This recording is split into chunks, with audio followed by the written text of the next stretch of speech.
நீலகிரி மாவட்டம் குன்னூரில் 65வது பழ கண்காட்சி தொடங்கியுள்ளது. இது குறித்த கூடுதல் தகவலை செய்தியாளர் சூரிய நாராயணன் வழங்கியிருக்கலாம். சூரிய நாராயணன், வணக்கம். இது தொடர்பான முழு விவரங்களை பதிவு பண்ணுங்க. வணக்கம். நீலகிரி மாவட்டத்தில் கோடை சீசன் தற்போது களை கட்டியுள்ளது.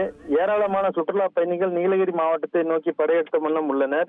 இந்த நிலையில் குன்னூர் சிம்ஸ் பூங்காவில் 65வது பழம் கண்காட்சி இன்று துவங்கியது. இன்று துவங்கி வரும் 26 திங்கட்கிழமை வரை நடக்கிறது.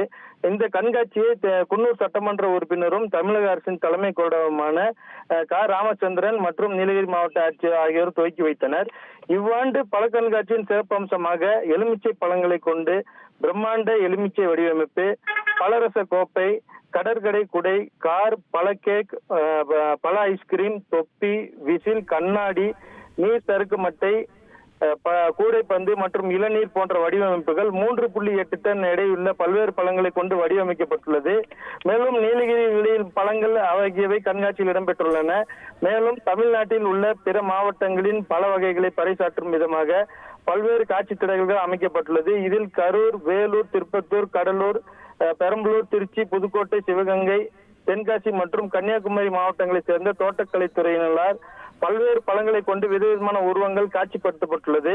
மேலும் 4 நாட்களாக நடைபெறும் இந்த கண்காட்சியில் ஏராளமான சுற்றுலா பயணிகள் கண்டுகளிப்பார்கள் என எதிர்பார்க்கப்பட்டுள்ளது.